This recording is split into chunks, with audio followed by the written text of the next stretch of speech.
They thought he was just another homeowner they could take advantage of. But this wasn't just about HOA rules or property lines. It was about power, prejudice, and one woman who believed her racism gave her control. She targeted the wrong man, and what happened next would shake the entire neighborhood. When a simple disagreement spiraled into a war of lies, harassment, and shocking betrayal, the truth finally came crashing down. But here's the real question. How far can someone's hate go before it destroys everything around them? Like and subscribe to join our community. Before everything unraveled, he was simply a proud homeowner who worked hard for what he had. A veteran, disciplined, and determined, he chose this neighborhood because it promised peace, safety, and a sense of belonging. His days were steady, early morning jogs, fixing things around the house, and chatting with neighbors who seemed friendly enough. For him, owning this home wasn't just about property. It was about finally achieving the American dream he had fought so hard to earn.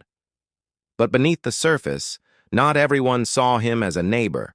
Some saw him as an outsider who didn't belong, and among them was one woman who would become the spark that turned his quiet life into a nightmare, the HOA president, who wore fake smiles in public but carried deep prejudice behind closed doors.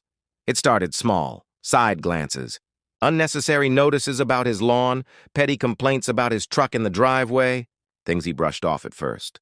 After all, he believed fairness would prevail if he stayed respectful and followed the rules.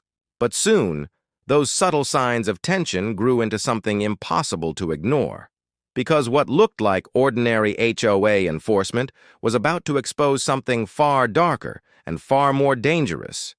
At first, the warnings seemed routine. Letters slipped into his mailbox citing minor violations. The grass was too long. His American flag was too large. Even his truck, parked neatly in his own driveway, was labeled an eyesore. Neighbors with similar setups were left alone. Yet his home was singled out again and again. He tried to reason with the HOA, attending meetings, bringing proof that he followed every guideline. But every time, the same voice cut through, Karen. Her words dripped with sarcasm, disguised as concern.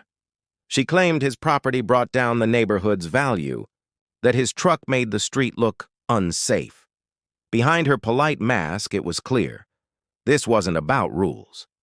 It was about him. Then came the harassment. HOA fines stacked up weekly, each one steeper than the last. He caught strangers snapping photos of his yard at odd hours, clearly sent by the board. Rumors spread, whispers that he was aggressive, angry, dangerous. Stereotypes meant to paint him as a threat, even though his record was spotless. The tension boiled over when Karen's son, emboldened by his mother, began targeting him directly. The young man loitered near his property, made comments under his breath, even threw trash into his yard. One night, his truck's tires were slashed. The next morning, an HOA notice arrived, demanding the unsightly vehicle be removed immediately. He reported it, of course. But when the police showed up, they treated him as though he were the problem, asking defensive questions, hinting that maybe he imagined the threats. Karen stood nearby, smiling faintly as if she already knew how the system would side. Still, he refused to break. Each letter, each fine, each insult only fueled his determination. He documented everything, photos, recordings, every HOA notice. He wasn't just protecting his home now. He was building a case. But what he didn't realize yet was that this was only the beginning, because Karen wasn't finished.